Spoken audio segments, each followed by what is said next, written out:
there's one sentence. It says, "You prepare a table before me in the presence of my enemies.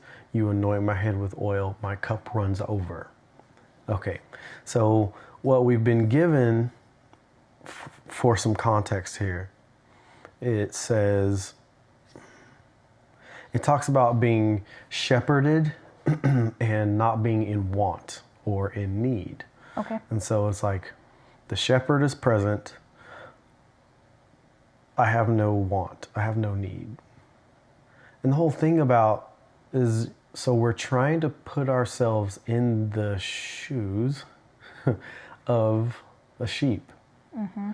What is it like? Being taken care of with no needs, no Yeah. wants. The comfort and the care. Everything is taken care of by the shepherd. Mm-hmm. Yeah, the comfort and care of the shepherd.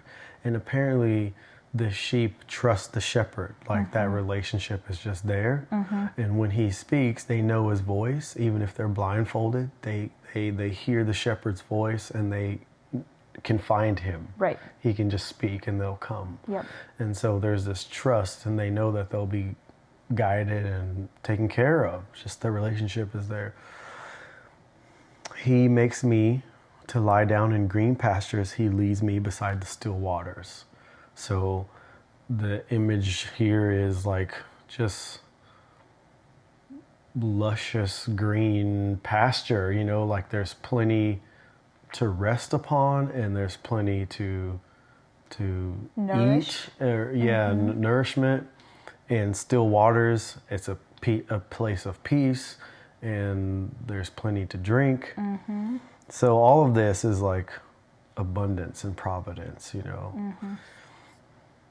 He restores my soul. So now it's getting, you know, and like now the image is going from something that seems like a literal place to something that's more internal. Right. Yeah. He leads me in paths of righteousness for his name's sake. Which is like saying the shepherd brings balance to my life, and that's just what a good shepherd does. That's the notion behind his name's sake. Okay. He has no namesake, or a namesake is like integrity of the individual, like a person's name. He's a good shepherd, so he does what a good shepherd does, which is takes care of the sheep and protects them, provides for them, makes sure that they don't get lost. Even though I may walk through the valley of the shadow of death, which is like this imagery of an illusion. It's the shadow of death. It's not actual death. Right. But whatever the fearful situation is, whatever the fearful or anxious, anxiety-causing situation is, the shepherd is there. Right. And even if the sheep has to deal with something that seems troublesome, the sheep says, "I will not fear, because you, the shepherd, are with me." Right. Like, so this trust is just there. Your rod and staff, they comfort me. And that reminds me of, okay, obviously the shepherd has the staff. He uses the staff to guide, but also as a weapon to defend. Sure, yeah. And so it's a rod for discipline, and it's a staff as a weapon, but also probably another sign of comfort when the sheep recognize him with his staff. There's just something about his nature, and the staff is part of that. You know, he holds it, and the sheep recognize him. You prepare a table for me in the presence of my enemies. And again, this has gone to the soul level and shadows of things. So it's not necessarily meaning literal enemies, but it very well could. Right. Because wolves do come after sheep. But it also could be that, like the challenges, right? Or like, Yeah. enemies. Yeah, they don't have to be physical beings in this, in the 3D. They could be whatever it is that you battle regularly. Yeah.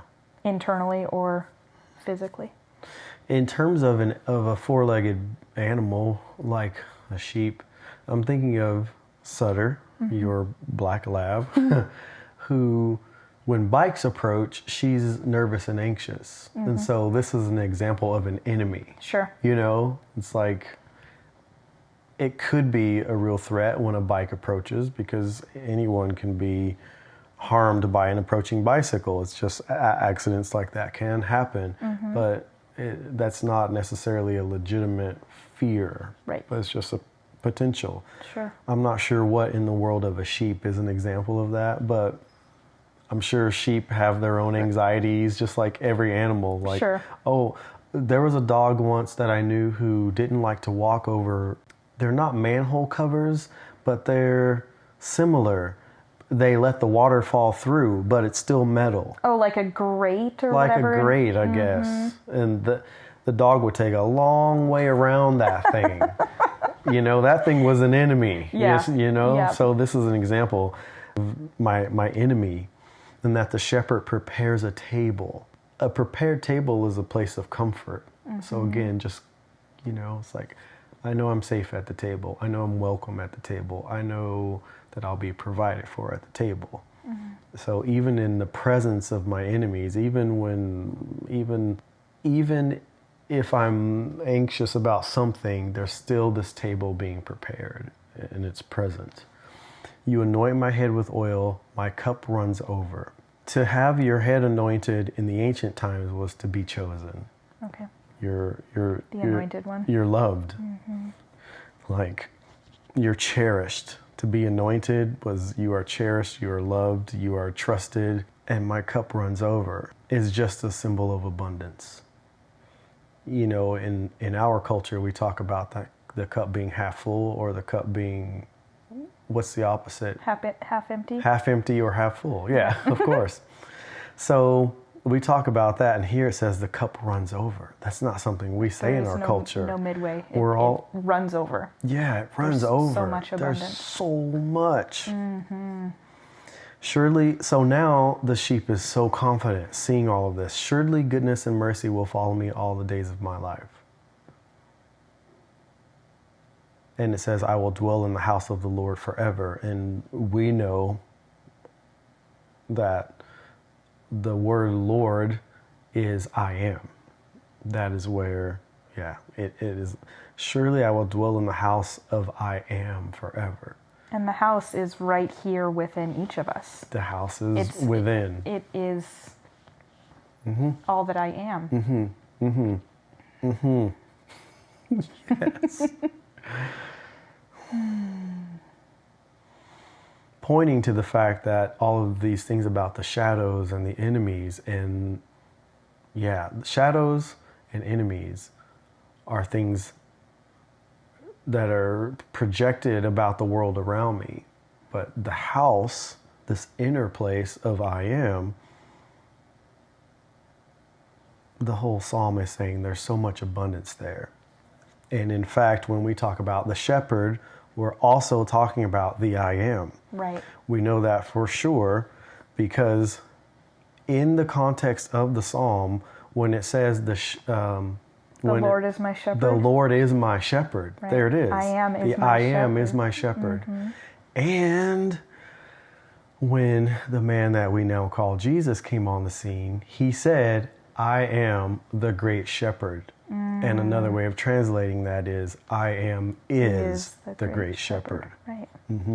And those two statements are of their quantum value, meaning they both are equally true at the same time. Quantum is saying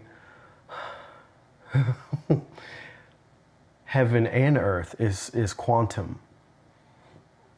By heaven, I mean possibilities. By earth, I mean 3D, very precise, very tangible. Heaven is less tangible. There's all these possibilities, waves of possibilities. This is heaven. Quantum, when we say quantum, we mean this truth exists in both worlds. There's a truth that exists in the 3D physical. You can touch it and work with it in this way. But it also exists in the non-physical. You can still touch it and manipulate it, but it's dealt with energetically. It's not dealt with by physical contact. So it's okay for this man to show up and say, I am the great shepherd, meaning his physical self. Because I am is the great shepherd in that same way where it's, it can be both at the same time. It's both at the same time, yes. A couple things. My cup overflows. From the bottom to the top is how a cup overflows. Meaning it has to be filled with content. Whatever is in the cup. It starts at the bottom and it fills up. And it comes from, in this sense, it seems like it's coming from within the cup, that which spills over. Let me say that again. That which is spilling over is coming from within the cup. Okay? When we fill a cup, we pour into it. And that's the key word, into it. Right. So it's within the cup and then it spills over. So again, all of this language, my cup runs over, is talking about this abundance that comes from within. So the great I am leads us to a place of plenty. That's about these waters and these green pastures, which is about food, obviously, and comfort, and just a place to lie and rest. All the I am leads us there and prepares the table. It's so nice when someone prepares a table for you. You know that feeling of yeah, it's like a sense of being loved and cared for. Like I love you enough, so much, that I am preparing a table. You do nothing but join me at the table. Join me. Yeah, you belong here. We're connected. You belong here. Yeah. So there's a sense of overflowing wealth here. There's a sense of limitlessness. I wrote this. I said, I'm ready to jump timelines. I'm ready to jump dimensions. I'm ready to jump realities. I'm ready to exit the matrix and enter the real world. And I wrote the kingdom because the kingdom, again, is a place within. It's about a territory or a domain that is self-empowering. It is within. The domain and the territory is within, and it is self-empowering. And there's only one true self, and we are referring to that true self as the I am. And it is great because it is the I am that gives I amness to every living thing. The kingdom is with us everywhere we go. The kingdom is with you everywhere you go because you are walking around with it and as it. Oh man, that's awesome. You and the kingdom are one. You and these still waters and these green pastures are one and the same. We have, you and I, we, all of us, have been playing the part of a lesser person. A lesser person that thinks my abundance and my belonging and my safety, security is related to the things I put in place outside of me and the people that are around me. And this ancient language is teaching us in so many ways, no, your belonging, your connection, your abundance and prosperity and safety, all of those things come from within.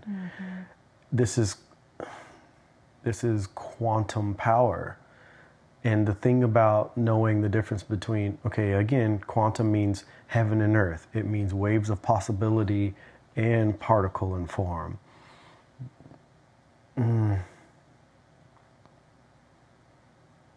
The thing about that is waves of possibility come first.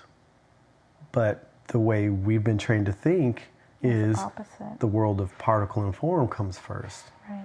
And we know that's not true. Very simply, here's an example of why we know the world of particle and form, or this three-dimensional experience, is not first, is because we don't get to experience this without the breath of life.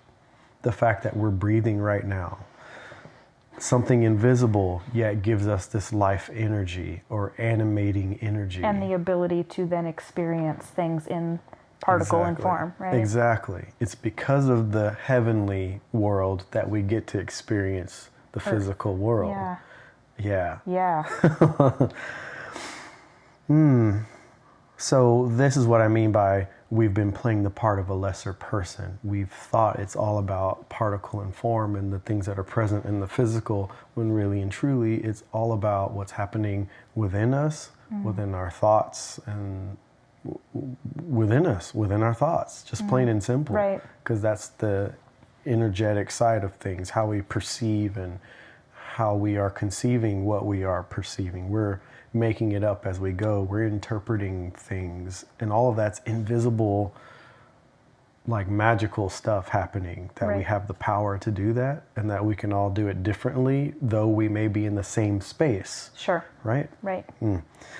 When I've walked, it has been as this body and as this character. His name is Lance.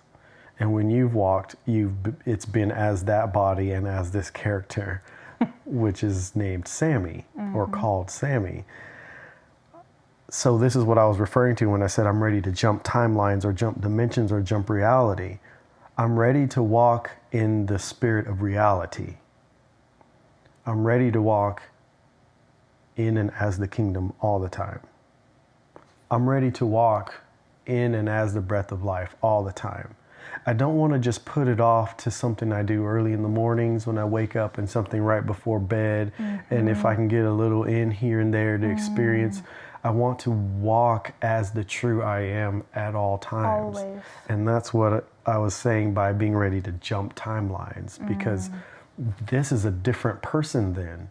It's no longer Lance being himself as he's been in the world. Right.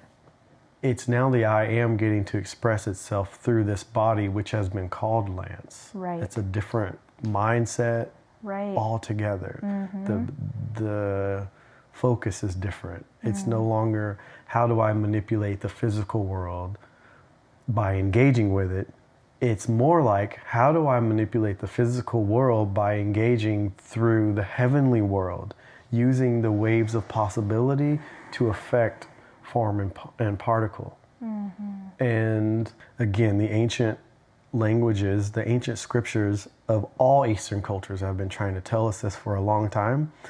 One example said, in the beginning, God created the heavens and the earth.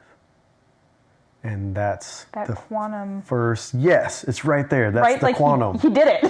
Yeah. Quantum energy, Yes. right? Yes. And another way of translating that is the great I am manifested quantum reality, plain and simple. I think you've said that phrase before in a talk or something. Yeah. Okay. I feel like like when last summer when you did them out here on the deck. Okay. That's very familiar. We just want to remember that there's only one I am that gives I amness to all living things. And the words like God and Lord actually translate back to conscious awareness. I am. That's conscious awareness. So conscious awareness created the quantum reality, or as I said here, the spirit of reality. Another way of saying that is the truth of reality. And reality is waves of possibility and three-dimensional form. And since I am started the whole story that way, that is just how the story works. The story works in quantum terms and quantum interaction. There are two different mindsets. There's the person that I've been, and then there's the true I am. These are two different paradigms. One is limitation, and the other is limitless. And this psalm about still waters and green pastures and the table being prepared and a cup that runs over is all about limitless. The great I am is my shepherd. therefore, everything that we imagine, everything that we require and affectionately desire is available. It's so simple for the sheep. The sheep just wants to live. Plain and simple. With that trust that everything is provided for. And how is that different than anything else in life? How is that different than any other living thing in life? Right. I don't know if it was a conversation we had or if I was listening. I have no idea where I heard it, but essentially like the flower doesn't worry about where its next meal is coming from or if it's... Okay, I recognize sun makes food for the plant, but the whole concept of that plant doesn't worry about whether it's going to get water and sunlight. It just lives knowing that it will be provided for. Mm-hmm. And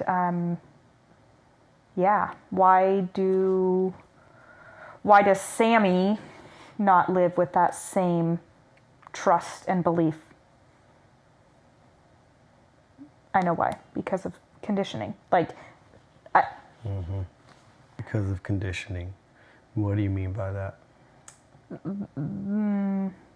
I feel Sammy feels like we are brought up or raised to believe that there is this disconnection between our physical being and the great I am. But that's an illusion, right? It's not the reality because I am all that I am. And there is no disconnect. Yeah. And therefore there is no reason to be fearful or anxious or anything like that because I am. You are. I am. Plain and simple. The end. Yeah. And by I am or you are is to say I exist or you exist. Mm-hmm. That is I am. That is conscious awareness. That is what God is, conscious awareness, which is why the name of God was revealed in Hebrew and Aramaic, Ahaya, and it is I am. Mm-hmm. And furthermore, when Moses was given that name, it was a sentence, Ahaya, Ashar, Ahaya, I am that I am, which is like a mirror reflection of what you just said. I am all that I am.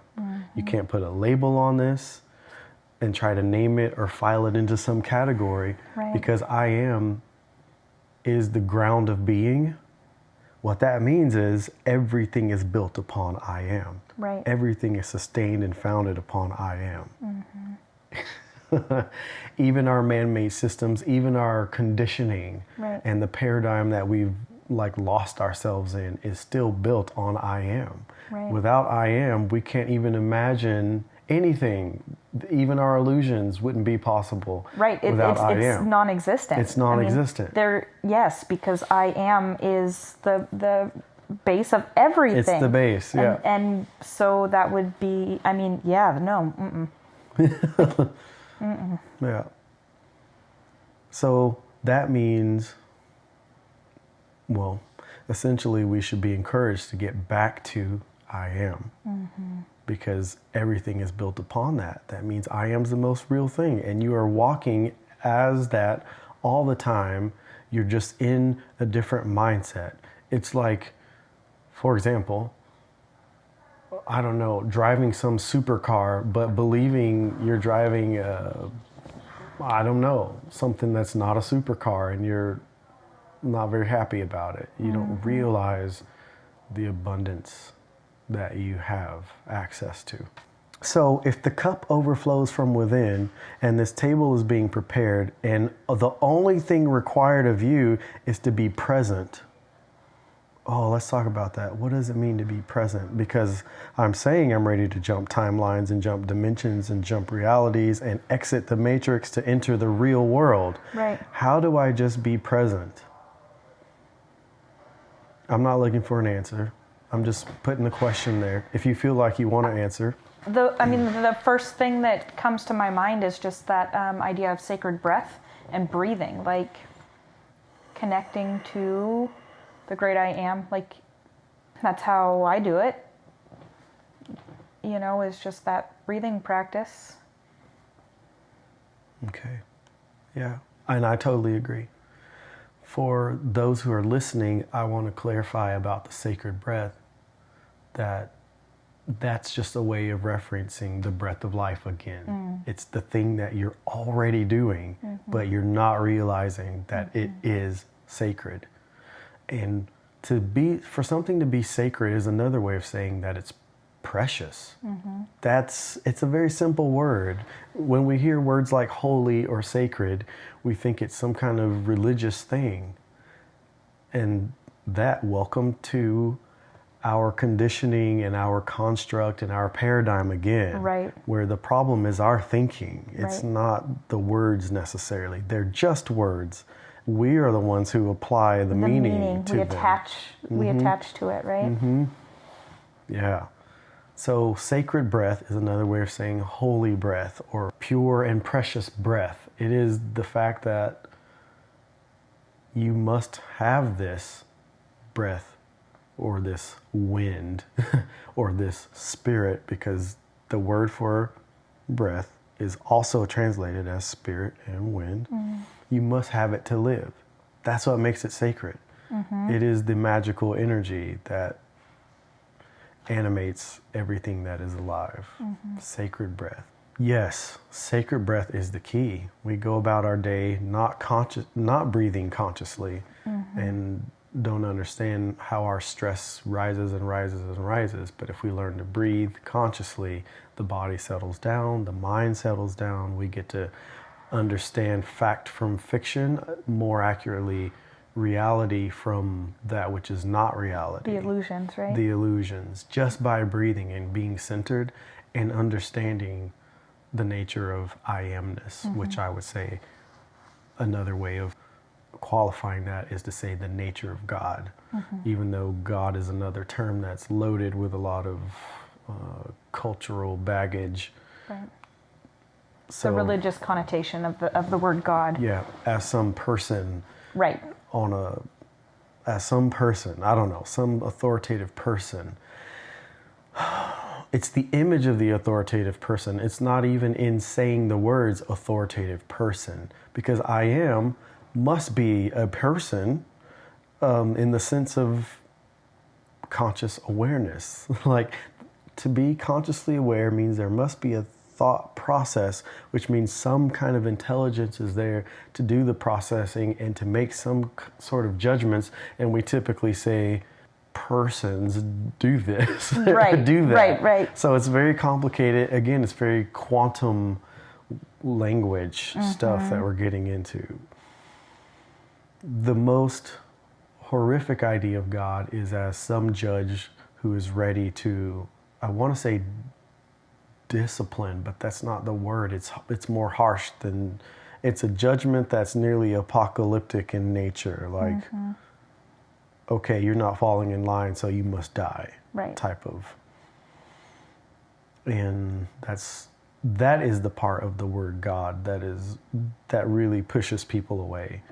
So we are trying to wipe that slate clean and say, look, that's how we've been conditioned to think about God, but that's not the reality of this being called God. Consciousness. Being is a better word than person. Yes.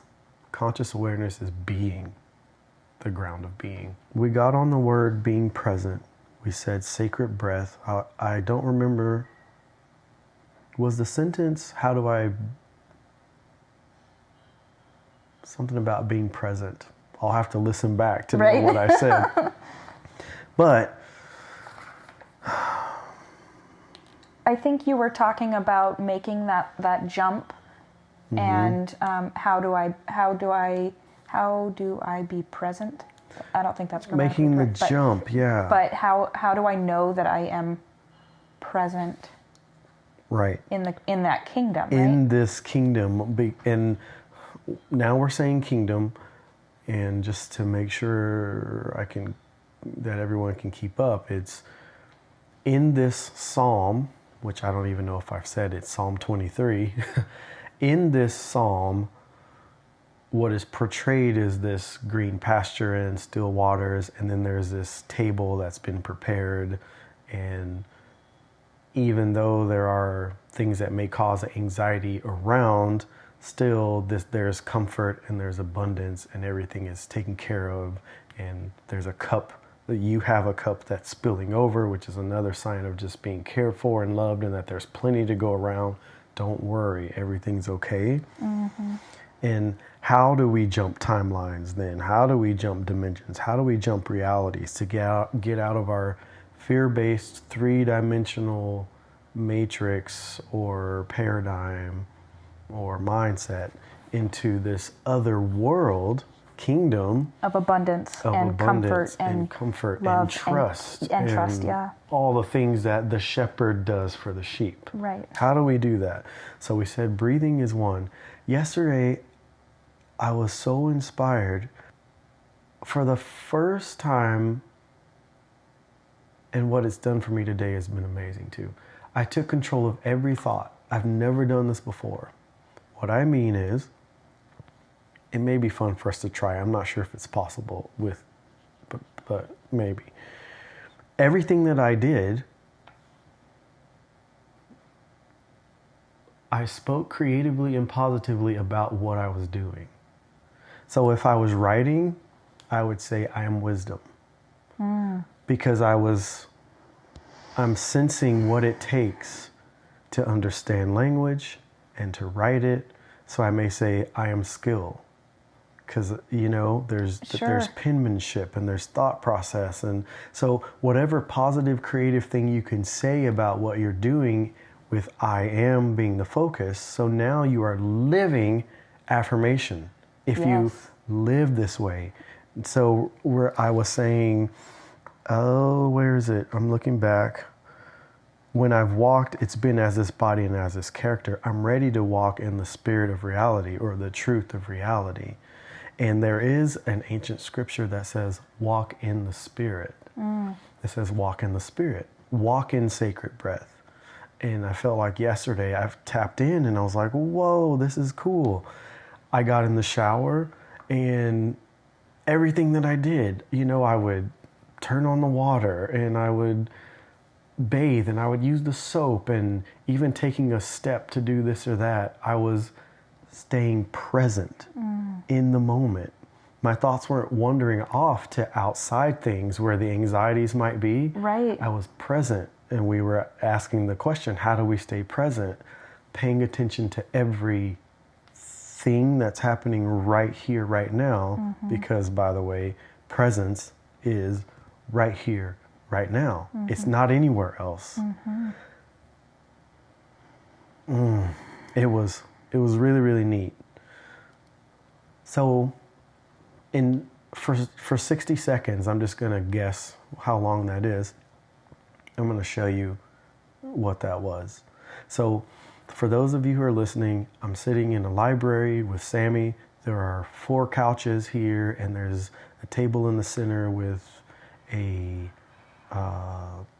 rug underneath that table, and it's like earth tones, and the floor is this nicely polished concrete, and there's a massage chair in the corner, and there's books all around, and there's windows.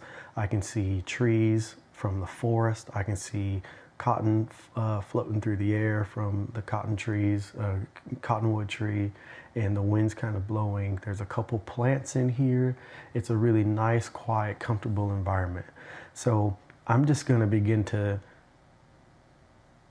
be present while you are listening, and understand that this is just my experience of myself in this moment. This is my experience of myself in this moment, and the things that I'm experiencing just in this moment. So we're asking the question, how do we remain present? It's about presence, and here's a way to do it. And not being distracted by thoughts that would lead me anywhere except to this present moment. So every sensation I sense or feel or hear or intuit, I'm going to try to put a positive and creative connection to it. And this is coming from my heart. This is not wishful thinking. It's not what's the answer? Like, I have to come up with the right answer. It doesn't feel like that. This is just flowing from my heart. I am connection. And I'll also tell you why I'm saying this. So the first one was I am connection. And I'm saying this because a couple seconds ago, I looked into Sammy's eyes, and she's obviously we're looking at one another in this moment. That is, I am connection. Mm-hmm. And the joy and the happiness that is coming from just saying that and feeling it in the moment keeps me in the present. And it's invigorating. It feels like life. It feels like peace. I am breath, because I just talked a lot and I was taking a deep breath. And so now I'm thinking about sacred breath and what it is to be alive, and that my body just naturally does this. And this is keeping me present in this moment. I am strength, because as I'm talking, I'm moving my arms and I'm doing these gestures, and there's something kind of strong and forceful about the way I'm using my hands. And so I'm thinking about what it is to be able to move and use my body in this way to make these gestures. Ooh, I am the Word. That's a really strong one. I will do my best to explain. I looked down, I saw the pen in my hand, and I am a writer. I write living words onto page, and my journal is right on my lap under that pen. So then I saw the words in the background, and I know that comes and flows from me, and the core of me is I am. I am Word. I am living Word. I am supported. I'm saying that because I also looked straight down and I saw my feet, my shoes, my feet on the floor. The floor makes me think about the ground of being and what it is to be supported, and that the ground is strong, it is stable, it does what it's meant to do, which is to support, so you can build things upon it.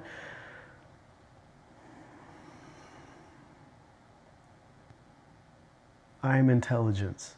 I just heard a noise around the corner, and I just had a brief thought of wonder, a wondering of what that sound was or who it might be.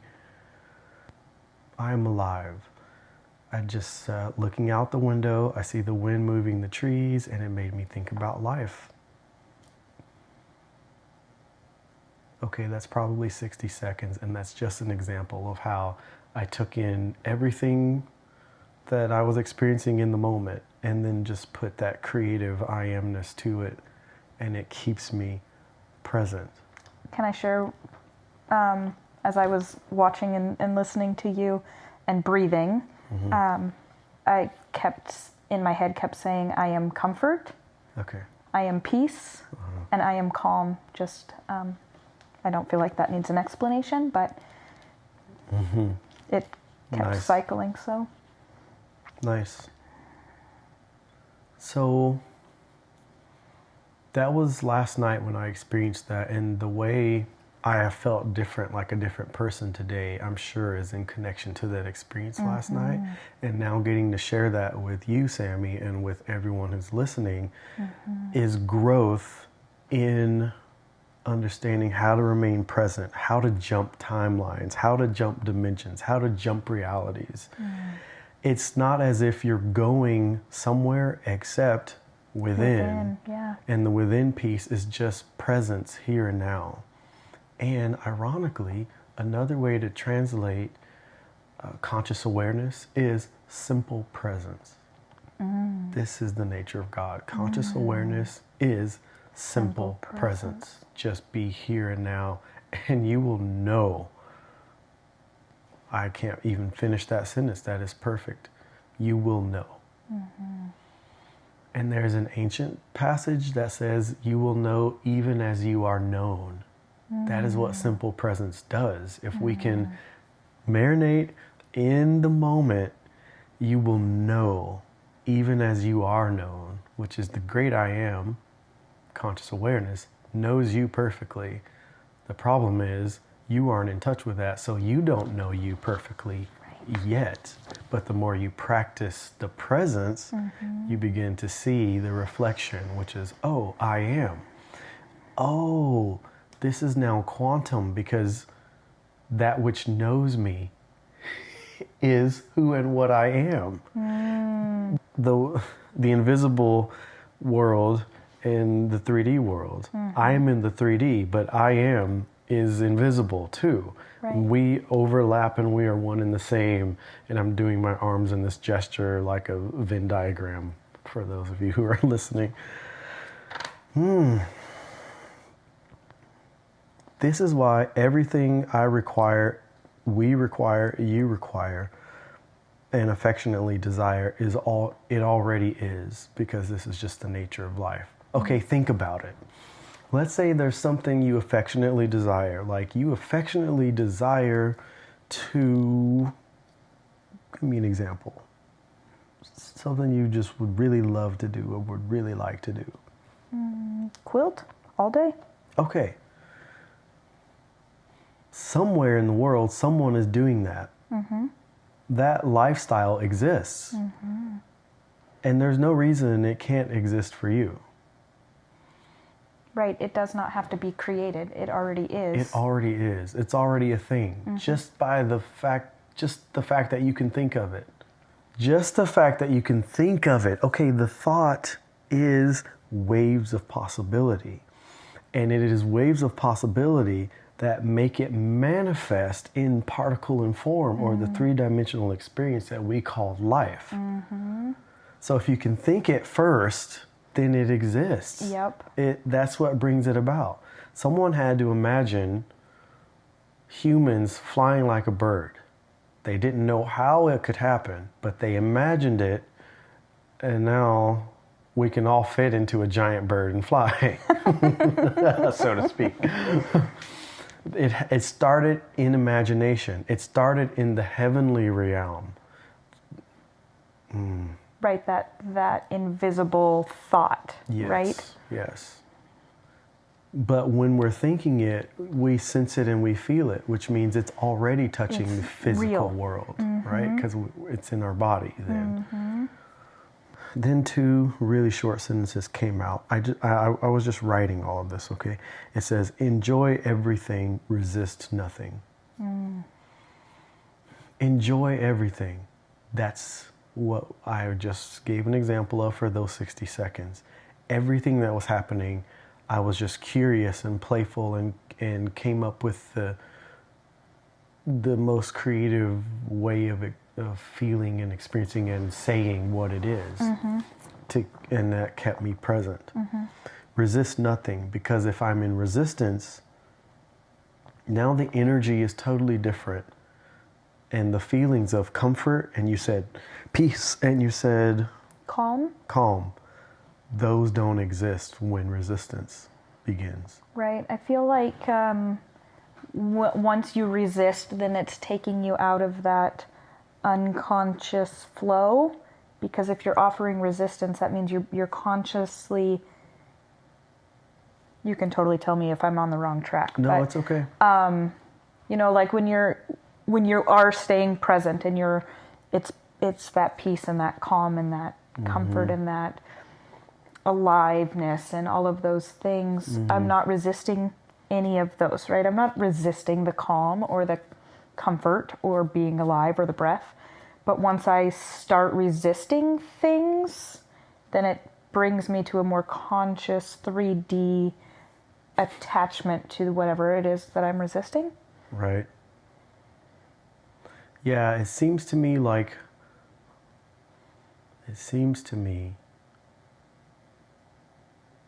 resistance begins to, it causes me to project negative things. I'm only resisting because suddenly I don't like something. Right. And that pulls me out of presence into future tripping. Right. About what could be. Or even dwelling on past. And dwelling on the past. But either way, you're not remaining present. You're not present anymore. If you resist, you're just not present. To begin resistance means you've already began to project something negative. Right. So instead of saying, like I did earlier, oh, there's a sound around the corner, I wonder what that was curiosity and helped me stay present in the moment. But then I didn't go, well, let me go see who it is. Right. And what are they doing? And Or why are they making noise? why are they making noise? That's resistance. I Sure. just let it be. Yep. And I was able to stay comfortable and peaceful and whatever the third word was. Calm. And calm. Will you read that again one more time? Enjoy everything, resist nothing. It's not, and the most difficult thing is when someone is in our space and they bring something that we don't like. And that's the key sentence is the not liking is instant resistance. And we all have this because we have our nature, we have our personality. So we all have to deal with whatever potential problem we're imagining the other person is causing. But that's because we're looking so much at the person, which takes us out of our own presence, and we're saying it's within. But when I look at the person, I'm not within anymore, I'm without, because they're over there, physically speaking. Right. And so this is about changing dimensions, which doesn't mean the people around me have to be in that dimension. Right. They can be wherever they are, and I can still remain present. I've noticed that I laugh at things, and that is the presence. Because I'm laughing at how ridiculous what I'm seeing around is. And the word ridiculous can be strong. That can be interpreted in a sarcastic way, but I don't mean it in that way. I mean, look at this stage. Look at the act that's going on, and that person's saying this, and this person's now rolling their eyes, and I see the interaction, and now it's something I get to observe Right. and not get involved in. Right. So in this way, I'm staying present. And some people don't like it when you begin to laugh out loud and things are happening, right? And they're stuck in that dimension. In playing the role. In playing the they're role. They're not in their true self or in their I amness. They're not. And they want you to be as involved as they are. Yes, they want you to engage, but if you just remain present in your I am, then you get to watch the show and laugh at the ridiculousness of it all. Yep. Because you see it for the illusion that it is. It's not true reality. Exactly. Here's one then. So other things. My bank overflows from within. Because the cup overflows from within. We think of, again, we think it must come from the outside. Right. You know, that's not it. Remember what you said about the plant isn't worried and the flowers and all that. There's the ancient imagery of that is contained in Matthew chapter 6. Okay. About the flowers of the flowers or the lilies of the field and the birds of the air don't worry about anything at all. Okay, I'm shortening it a lot. And it says, it narrows it down to this. It says, seek the kingdom first, and all these things will be added to you. That's what we've been talking about the whole time. The kingdom, this place of green pastures and still waters, and a table being prepared for you and a cup overflowing. This is the kingdom, and it is within. The birds are not worried about where the next insect is going to come from. They just know. They just know, and they're following their intuition. They're doing what they love, apparently. No bird is saying, oh, I would hate to fly to that tree right now. Right. Like, they're just living, and they're just loving. And they get into squabbles with one another, apparently. I'm sure we've all seen birds, like, kind of get at each other. So even they have brief moments where they get out of their own alignment and begin to be frustrated with one another. And they've kind of forgotten their presence for a moment, but it typically doesn't last long. They don't start wars. Right. They don't. They just get back in alignment much quicker than humans do. I am led to peaceful waters and comfortable pastures because I recognize that I am the sheep. And I recognize that I am the shepherd. I was just going to say, you are the sheep, but you are the shepherd. Just as I am the sheep, but I am the shepherd. John chapter 10 talks about the great shepherd and how the shepherd leads his sheep. And if you haven't, you should. I recommend reading the THV translation, which I've done. It clearly helps make sense of how the shepherd and the sheep are one. It is amazing. John 10? John chapter 10, yep. My table is prepared for me was the next thing I wrote. What I affectionately desire is already. I receive it, for it is I am. I love I am.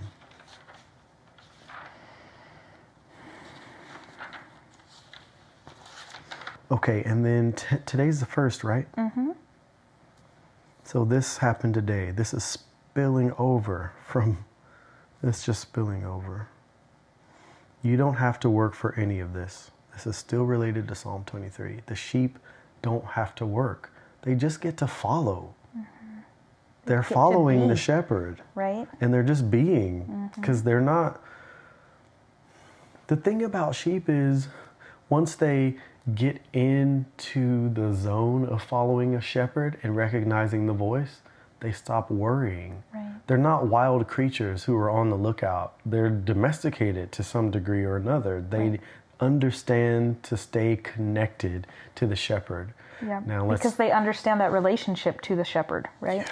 And if so, then taking it back to humans or me, if I understand that relationship with I am, then I can just trust that guidance and that leadership and that I don't have to worry about enemies or threats or any of those things. That's it. Because I know that the I am will protect and provide. And the I am didn't need any of your help to put you into this three-dimensional experience.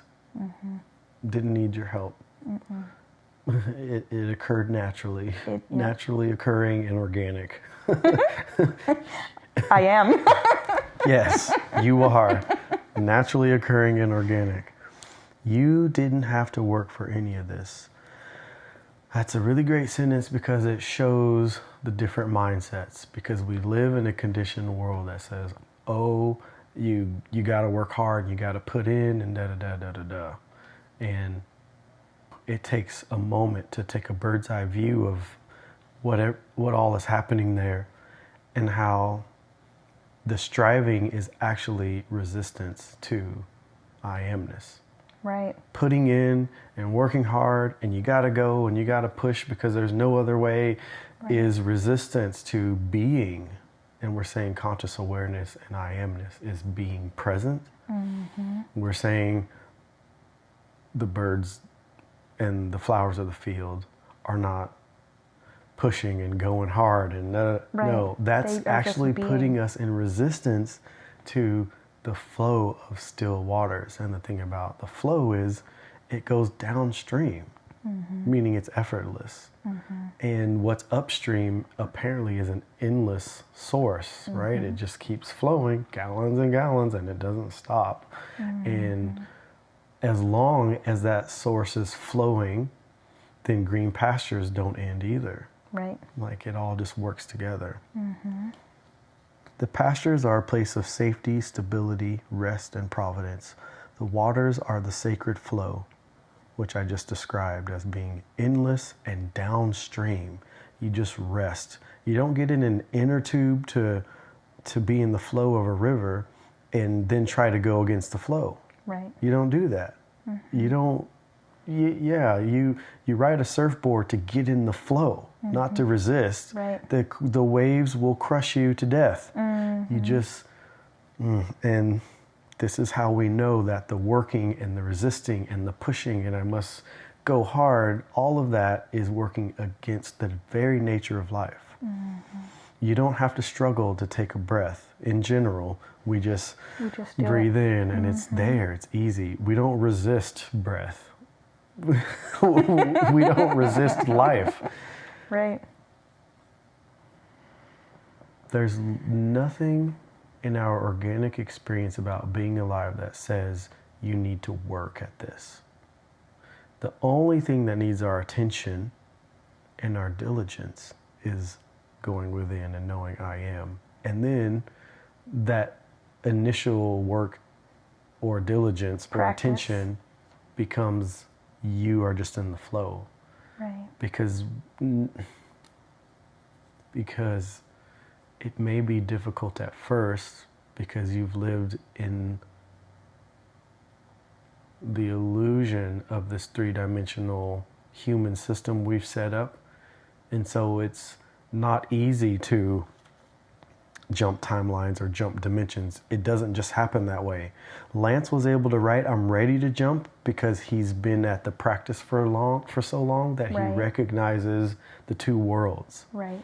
And the worlds that are in between them. Right. He's been through and out and back and forth from one world to the next, so to speak. Let's say this matrix that we're conditioned with and the true reality are polar opposites, so to speak, and that there are many stages in between. And I'm saying he's gone back and forth through them all, and now he's just like, I'm ready to stay. I'm ready to stay. I'm tired of, I've had enough of that stress of the work, and none of that has really worked out. And that's all I'll say for that. The table and the cup are manifestation, which is prepared for you. The table and the cup are manifestation. Okay, since you're present, since you're deciding that you trust we're at a place of still waters and green pastures, a table is prepared for you and the cup is now overflowing. And that's the manifestation, right? Because we went from talking about a shepherd and sheep to suddenly there's a table and a cup. Right. And it's like,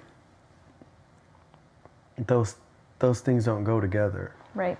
So we know we've moved from like one stage to something else. It is, you're not just a sheep anymore.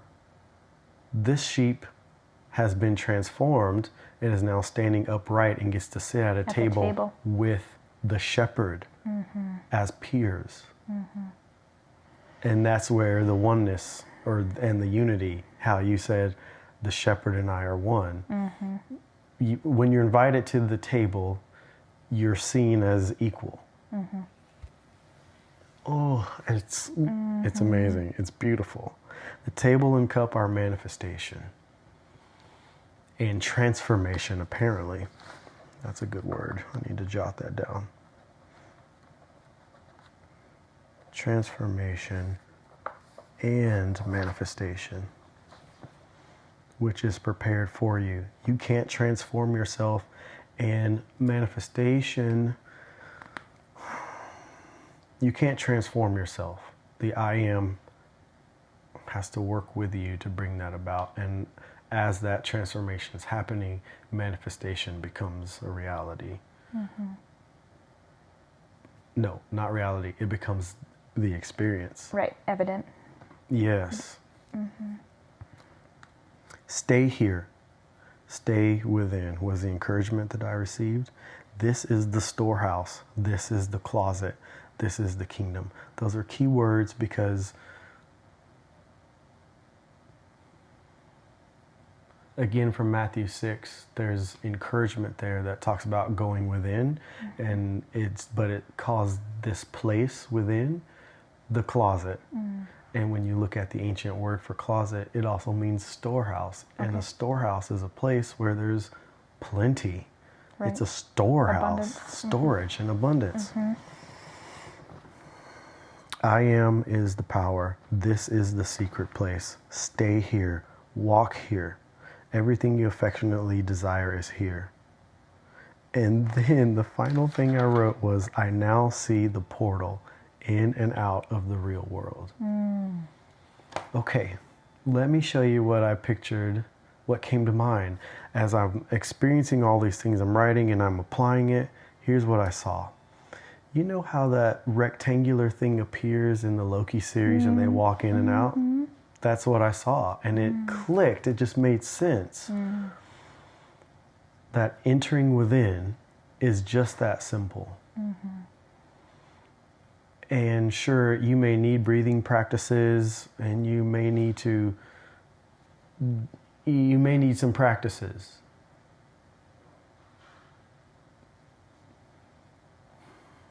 But the day is coming, and now is the time at which those who are ready can have the portal just ready and they can jump.